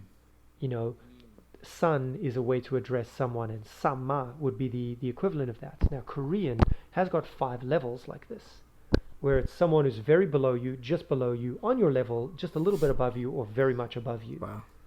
And, you know, Japanese will bow at 5 different levels depending on, you know, like how much respect they have to give. And people based on that will not necessarily come to this place where in the West we're expected to have our own opinions, define our own opinions, and answer these types of questions. So in the speaking tests, it's things like there's been a lot of news about you know, animal rights. What do you think about animal rights? And a question like that, a person will be like, what do you mean? What do I think? Like, who cares? Or why? I don't understand the question. I don't know what you want. What do you want from me? Tell me what you want. There's a lot of that type of thing, and it's not a weakness. It's not a better or worse kind of situation. It's just more like that kind of question doesn't get asked in those contexts. Right. It's that simple, because opinion is usually reserved for people who have much more respect. So me asking a 17-year-old these kind of questions that a 70-year-old usually gets to answer, and they shut up and listen. It's just such a spin around for them. And so in contexts like this, like these cultures, people from those cultures are very comfortable with silence as a means of saying something. You know, silence is actually communication. Whereas in our cultures, silence is a void to be filled, which is why we use words like, these are actually called fillers to show you, I'm not finished speaking, don't interrupt me.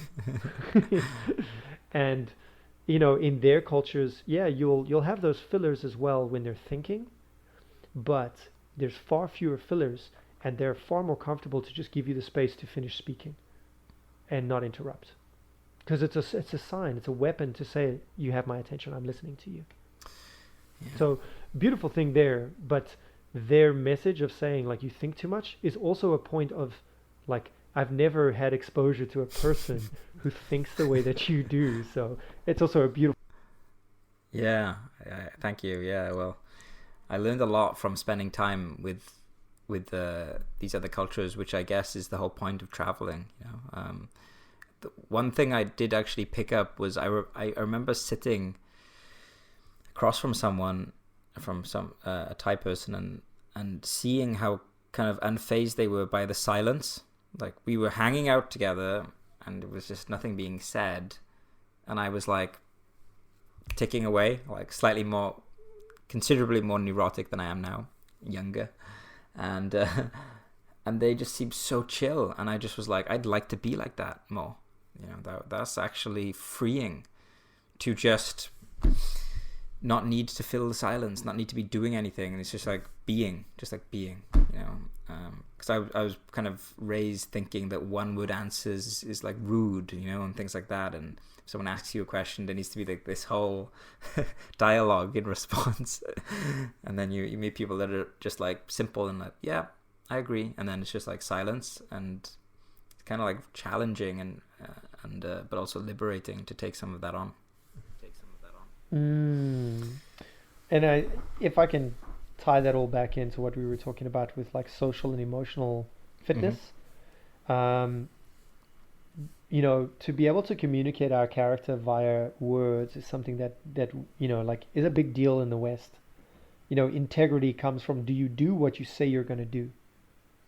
You know, Are you my friend? Well, show up as my friend in my life, you know, that kind of thing. So we create a dissonance between, if you're not speaking your opinions and then living your opinions, there's a problem there.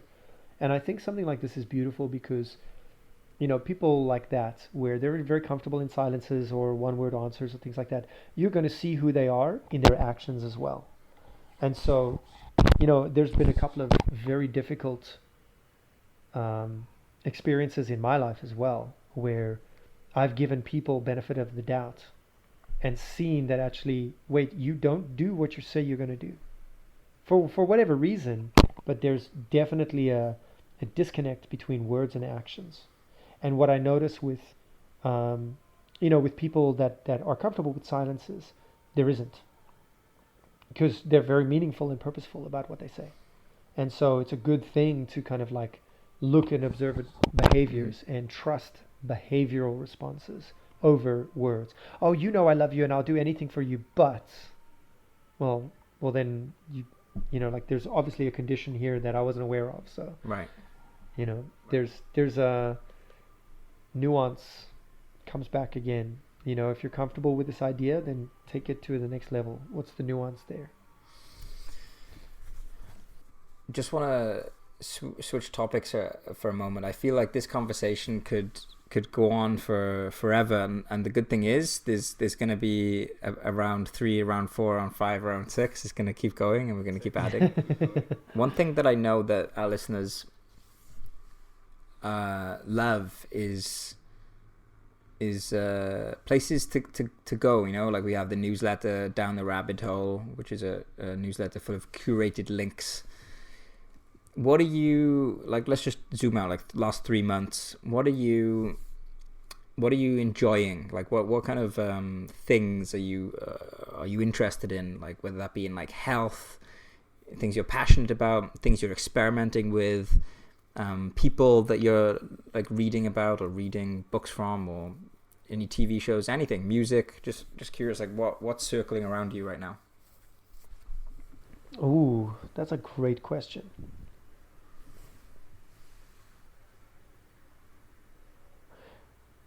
I'm really enjoying people dissecting culture on YouTube in whatever way it is. So like I love CoffeeZilla, the YouTube guy who calls out like fake gurus and that kind of stuff. He's fantastic, where he'll like dissect another person's stuff and show people how to see through things. But in the same sense, I love watching the podcast or listening to people talk about current events. Not because I want an opinion, because I'm interested in how other people perceive it. I like looking at various models of how people understand something and comparing them together and selecting pieces. So for me, yeah, I think at the moment I'm saturated with Joe Rogan. My stomach is full. I know all of his opinions, experiences, etc. The people that he gets on his show, sometimes they're interesting. Most of the time they're not. In my opinion, they're doing a book tour and it's just largely promotional stuff. And I'm like, I've read those books. I know those authors. I'm good. Or I'm not interested in hearing some MMA guy talk about a fight that happened. Like it's just, I've heard it so many times before. So Joe Rogan aside, it's more this idea of I will research a topic and listen to people talk about a topic. And the topic varies, but it's a dissection of culture. So I like that. But to be a little bit more poignant with your question, it's reading fiction, forcing myself to read a short story a week.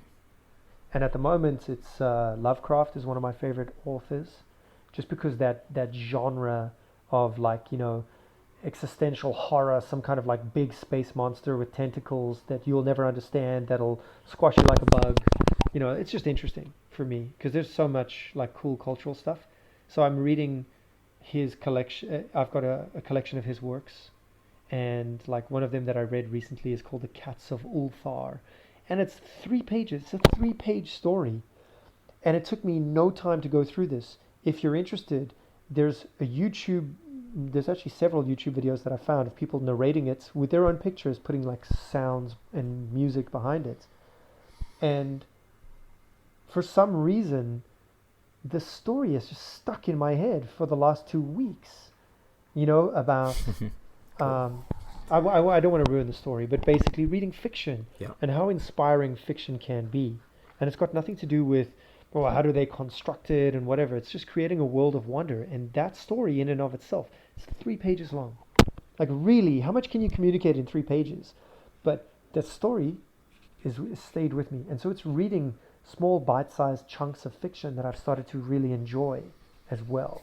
Just because that's not what productive people do, right? People who are wanting to like crush it in life and be super spiritual, like, sure, but reading fiction is about like connecting with someone's creativity, putting you into another world and asking questions like, can you imagine being there?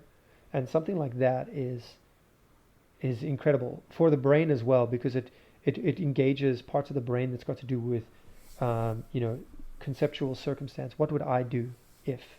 Or can you imagine living in a place where? Mm-hmm. And something like that is just, it's engaging on another level. And that's what's swimming around me at the moment. So like just engaging in fiction and as far away from reality as it can be. So like fictional stories. My mom read a book about, a wartime hero in World War II, Pearl Harbor, all that kind of stuff. And I was like, that's great, read it, but I'm not interested. She's like, why not? I'm like, well, because historical event, sure, fictional story. So the accuracy of that fictional story isn't going to be there. And so you might try and convince yourself that actually that really happened, or it happened in that way, where we don't know. And so I'll try and stay away from that because I'd rather learn, a little bit more factually accurate kind of stuff on that. So complete fantasy, complete separate ideas. Yes, let's go there. Nice. Wasn't expecting that. What were you expecting? I just wasn't expecting you to say that you were reading a short story a week. I kind of assumed that you were already full of all these things that you were doing, and like to add on a short story a week seems like okay, that must be important to you to do that and to hold yourself accountable to it, right? So yeah. So I've got a friend of mine who's a singer in a band. If you're curious to kind of listen to this music, it's the group is called Algiers. mm-hmm. And they're a great band. Like their music is fantastic. They're quite political. That's part of their identity as a band. But the last time I saw him, we were walking through East London, 1:00 in the morning, on a mission to try and find him pizza because he was starving, and it was after a gig. And we were talking about like the cult of productivity and how like people are just consuming non-fiction books or like self-help books or how-to books or this is how you should think or this is what you should, and people are disconnecting from like the passions of literature, Mm-hmm. which is a beautiful thing as well. And I think in the reading video that you and I did, we talked about that with how important it is to feed your soul as well. And you can never know another person's innermost thoughts as you do when you consume their art, their creativity. And that's a beautiful thing as well to see, to think about, where, this is something that this person is incredibly passionate about, and they're putting it together in a way that they're engaging as much as they can. So it's very easy to see with art. It's less easy to see with something like literature, where people are trying to tell a story, but it's still there. And I love that point. I've never forgotten, and that was 3-4 years ago. That's been inspiring me to read literature. I feel kind of inspired to read literature right now. Woo! That's awesome. What would you read? What would you read? That's the question. Like, what's sitting in your books or in your mind right now is like, what I'd like to read is maybe this story or that story. So I haven't read that much fiction. But like, so yeah, I haven't read that much fiction. Like one thing I did read and I loved was the Game of Thrones books, right? Which is like really epic fantasy. So I've got in my reading list things like, like classic books, like the books that, I've seen recommended, and I do want to read them. I want to read like 1984 is a book that I want to read. But I think what might be nice is if I just read just a book that's not a classic or anything. It's just pure entertainment, just like a page turner. I think I might have to like just dive into something like that. I mean, when you talked about Game of Thrones, like I read the first 2 books and it was a chore, and I was reading them because everyone was saying they were amazing, and I couldn't stand the style, I couldn't stand the writing, the way that he jumped around. Like, he talked about food more than he talked about his world building. So there's a Game of Thrones cookbook if you're unaware of it, inspired by the books because of how much he talked about the food. And I was bored out of my skull, and I made it through 2 books, and after that I was like, forget this. I'm not going to touch these books because I'm just not enjoying myself. And there comes a danger of like, if you read what other people are reading, well, you're going to be exposed to the same ideas as them. You're also going to be exposed to what they consider to be the standard of enjoyment. So I just watched the series, and I enjoyed the series as much. Harry Potter, I much more enjoyed the books than I did the movies. But again, there are people who are like, well, I don't like that kind of thing. Well, great, don't read the books then. You're not going to be, doing anyone a favor by consuming books of a movie that you're not interested in anyway. Right. So do yourself a favor and just find something that you're interested in. So, you can figure that out by looking at recommendations of books that you have enjoyed, and just find other things like that. So, yeah, I'm a huge one for fantasy books. Like, I love that kind of stuff. Dragonlance, the Forgotten Realms, like Dungeons and Dragons is formed around these kind of like stories, and I just love them. I can visualize them in my head, and they're epic and dumb, and like they're written for a 10-year-old, and they're great for me. And you know what? It gives you energy. It feeds you energy that you can just access into so many other areas of your life. And it comes back down to, like, how do we generate energy in our lives? And literature is a big one. And people think, well, I don't have time to read a book. It's like, well, whatever you do, it's kind of like, in the beginning, it'll take energy from you as you invest in it. And just like a tree, it's going to grow and provide you with shade and fruit and all that kind of stuff. Yeah, that's that statement there. I don't have time to read a book, or if I do read a book, it needs to be like a clear, like, must benefit me in some obvious way that I can put in a bulleted list. Like I must get this from a book. Meditation also. A lot of people talk about the benefits of meditation. I've met very few people who have a consistent practice. Very few people, like, even, I'm speaking to you, listener of this podcast. I'm sure that you've dabbled with meditation. Have you had a consistent daily practice for the last 3 years? Like, really? I mean, I haven't. I have periods of falling off and coming back on, because like I get like stuck in this thinking of like, there's always more productive things to be doing with my time. But I don't know if that's even like a healthy way to think about it. Well, I mean, so there's two points to raise, which is, again, the productivity kind of side of things, which we've discussed. And I think the second one is also this idea of like, well, do you have a daily practice? Well, what's the context? Do you need a daily practice? Like, how strong are your muscles, number one, because maintenance of a muscle is much easier than development of a muscle. So if I'm trying to develop a pull-up, I need to invest a lot of time and energy considering that compared to I can already do a pull-up. So if I just do a few pull-ups once a week, I'll maintain that level of pull-ups. So there's maintenance, which requires very little energy compared to startup energy. And so, again, it's got to do with that. And people who usually say, I don't have time for this, usually they're coming from the place of, I'm not stable right now. Maybe in the future when I'm stable. And instead of thinking about stability, they're thinking about goals, like I'll be happy when, or I'll be stable when I've got a Lamborghini. And, like, those types of things happen along a long timeline rather than stability of like, what's my situation like daily versus yearly. And I don't know, this is a very long tangent, so I'm gonna kind of like rein it in. But absolutely, there those 2 points of like, do you need a consistent practice? Because how much is consistency going to benefit you versus if you want to stabilize yourself, maybe you don't need that. Like, you're familiar with the Enneagrams? A little bit.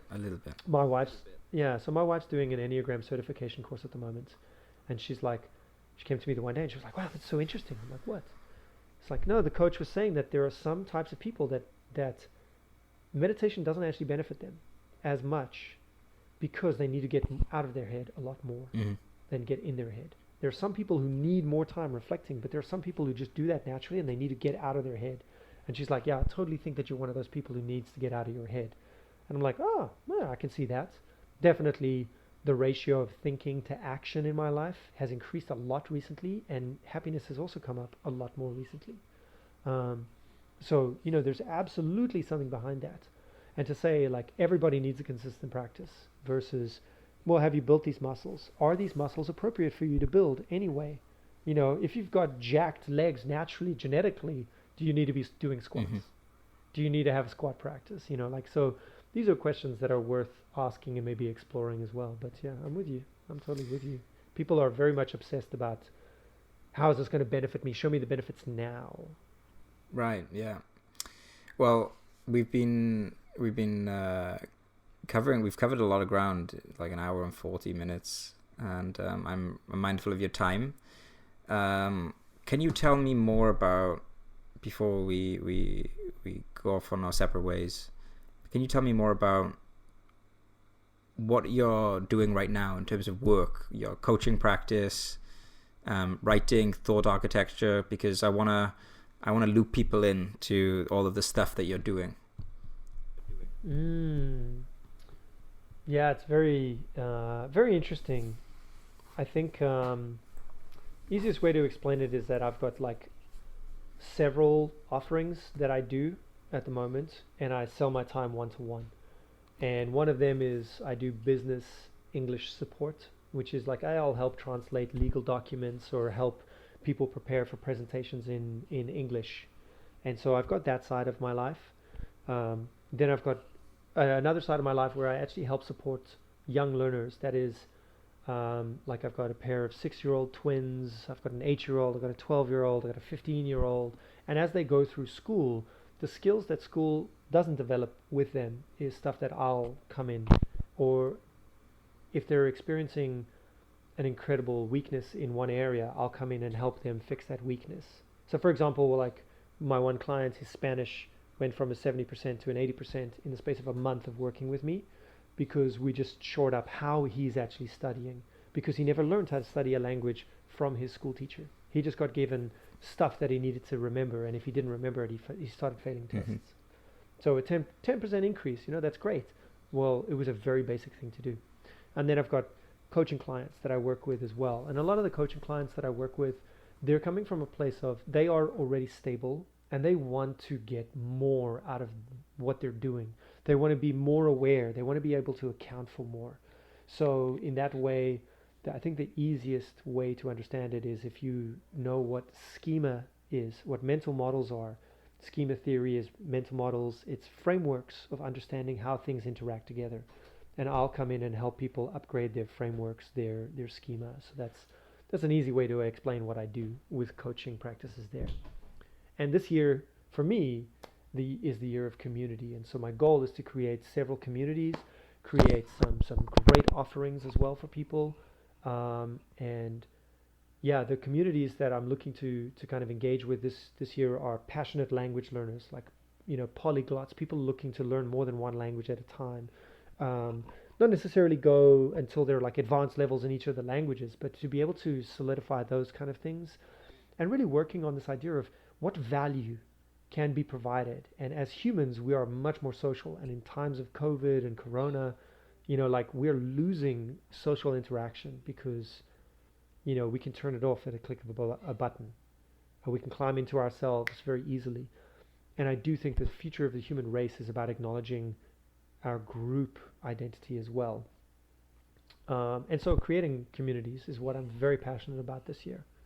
So more on that probably in my, like in my different streams, but obviously we're working together a lot in terms of creating a better community. So we got the Ascent offer coming up, which I'm very excited about. It's evolved from the initial kind of like, what do we think it's going to be about to what it is about now, and I'm very excited about what it's transformed into, and working with people to actually raise skills, supporting people, because I think that that's truly what leadership in any community should be doing, is supporting and training and creating containers like this. And I'm all about that this year. Like, how can I add value to communities? How can I add value to community leaders? How can I create communities that are valuable? And not just to people who can pay like a price point of like $5,000 for entrance into this community. No, it's more like what is an affordable thing that everybody could do. I still remember this one piece of advice that was given to me. Someone was saying, like, if you're going to coach, don't sell to people who live in countries with poor economies, not poor economies, what's the currency exchange? A low value currency, because you're not going to get the money that you want out of them. And I just thought, yeah, that's true. Absolutely, that's true. I live in America. I need to earn an American wage. But in the same point, I want to benefit people who can't pay that American price point as well. I want to be able to benefit a lot of people. And how can I do that and still get, like a fair exchange going? And so that comes into these models of communities. It's very easy to get that with community. Such a good point. Yeah, such a good point, that there's this whole market of individuals that are getting neglected because of the currency exchange, and it's like that. It's almost like our responsibility to try and find solutions to getting them on board, getting them involved, and community is such a good way to do that. What about actual places that people can find you? Like how does someone jump on a call with you or get chatting to you to see if you can help them with a situation that they're facing, or read some of your work, or anything like that? Where do they go? Sure. The easiest place to see things is I'm active on Instagram. I've got two. To be honest with you, like, social media isn't a thing for me anymore. I think the last time I was posting on social media was a year ago with the accelerated learning experience from High Existence.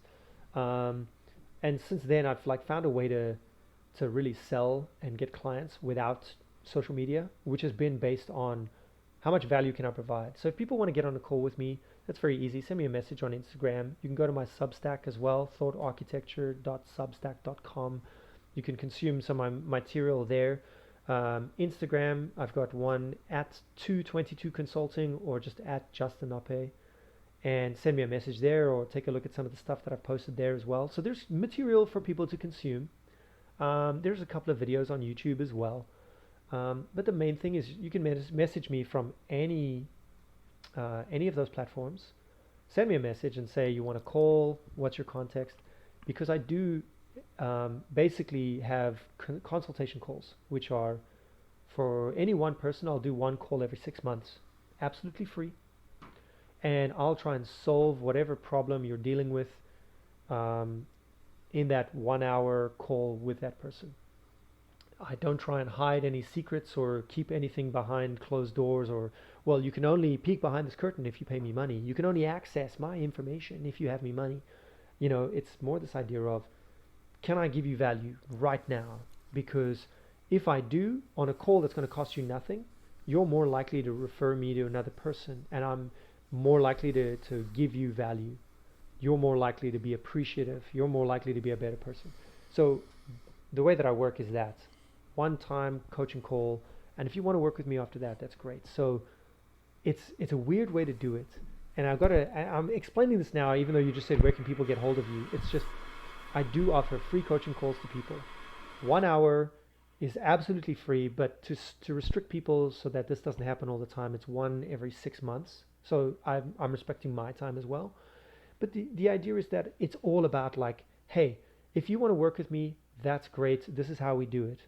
If the price point is too high, if you don't want to work with me in those ways, we can talk about other ways, but still communicate with me. You don't have to feel shame or guilt about not saying, or about saying like, oh, thanks for the call, but I don't want to work with you. I don't have the money. Like, that's fine. Let me know what works for you, because whatever you share with me, I can share it forward as well. I can reference you. If you've got a solution to it that works, that's not my solution, I'll refer people to you, because it's all about how can I help the person who's in front of me. That's all that I focus on at the moment, and it's worked incredibly well for business. Incredibly well. Yeah, and also like word of mouth as well. Like I would recommend you in a heartbeat to anyone looking for coaching on so many different topics. Like general kind of like life coaching, resilience training, learning. People want to get in better shape, anything, like literally anything. And the reason why is because you have the baseline factor of making people comfortable always, right? No matter what. And it doesn't matter if someone realizes, like when they're interacting with you, that they might not be ready, or whether people are ready. It doesn't change who you are. You don't show up as a different person depending on whether someone wants to keep working with you, not want to work with you. There's that baseline level of making people feel comfortable and safe, and not you never would offer your services to someone who you didn't genuinely believe would benefit from them. There's that kind of like inherent trustworthiness there. So yeah. There've been one or two where it's been incredibly like, oh my gosh, look, I don't know if I can help you. Yeah. But let's go that route, and let me just say that if I can't, I will be honest and I will refer you to the best possible person that I can. Yeah. So again, it's always about the value. But John, you're so full of compliments, and I'm sure it's cheesy for all your listeners to hear, but like you warm the cockles of my heart. If you said the word cockles, then that just makes everything all right. Yeah, it's only valid with the word cockles. Yeah. I'm saying all of this because I do see the value of it, like this is what I'm focusing on too, with the ascent, and apotheosis retreats. It's all about bringing people together and giving them access to people who can help them. It's very difficult to do things on your own. You can, I love self-learning. I love kind of doing my own thing. I love all that. It's like a passion of mine. But don't tell me that feedback and mentorship can't really, really help you as well. It's like having both is obviously going to be better. So yeah, I like directing people towards great people. That's what I'm all about. Hey, absolutely. Likewise. So thank you for the conversation. Looking forward to creating detailed show notes from this conversation and putting them in the article and the podcast description, with all the links and everything you've mentioned. Is going to be a lot, I'm sure. There always is. But yeah, the next project that we're working on, The Ascent, is coming soon. Also provide a link to that. And yeah, until next time, it's been great chatting. Okay, well, wait, before we go, okay. There's one thing that I always love at the end of like videos or podcasts, which is rapid fire questions. And now I'm prepared for you not to have them for me, so I have them for you instead. All right. Okay, so a series of rapid fire questions to just kind of end this on a bang. Okay, so very quickly, what is the best book that you've recently read? On Having No Head. Douglas Harding. Okay, all right. Wow, On Having No Head. All right. Question number 2. What is your go-to snack? Cornflakes with cold milk and sugar. Like, so good. So good. All right. Question number 3. What do you do to get focused? If you find yourself losing focus, what do you do?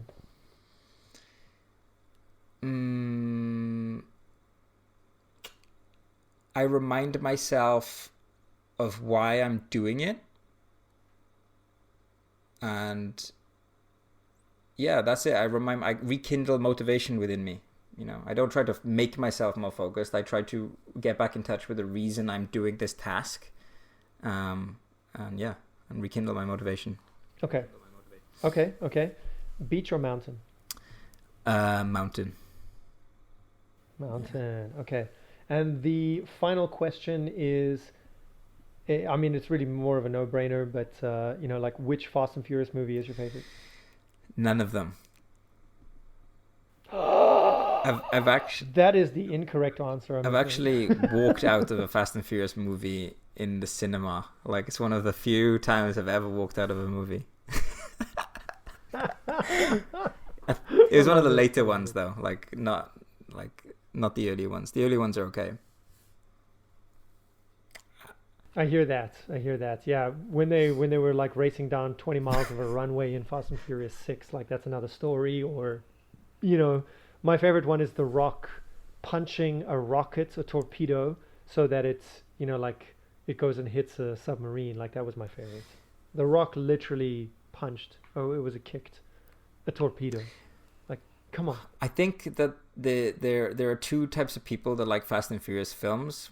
There is like the type of person who watches Fast and Furious and thinks that it's a good reflection of real life. And then there's a type of person who watches Fast and Furious who is so cultured and intelligent and wise that they're able to find enjoyment in the pure escapism of the absurdity. And I might become one of the latter one day. I'm hoping. I don't know. I feel like you're just trying to put makeup on a pig there. I think it's just this idea of like, if you like Fast and Furious, it's fine. Just acknowledge it. It's a guilty pleasure. It's crap movies, but you can still, cheese is cheese. People sang Barbie Girl even though it was a terrible song. Let's go there. Let's say that. Let's acknowledge our weaknesses. Okay. Anyway, on that human notes, I think, yeah, fantastic. Thank you for being part of the Rapid Fire, John. I it was really great. Appreciate it, and thank you so much for the time and the platform to speak and hopefully give some thoughts and add some value to a few people. So yeah, I appreciate it a lot as well. Thanks, Justin. And for being an amazing friend as well. Thank you so much, John. Thank you.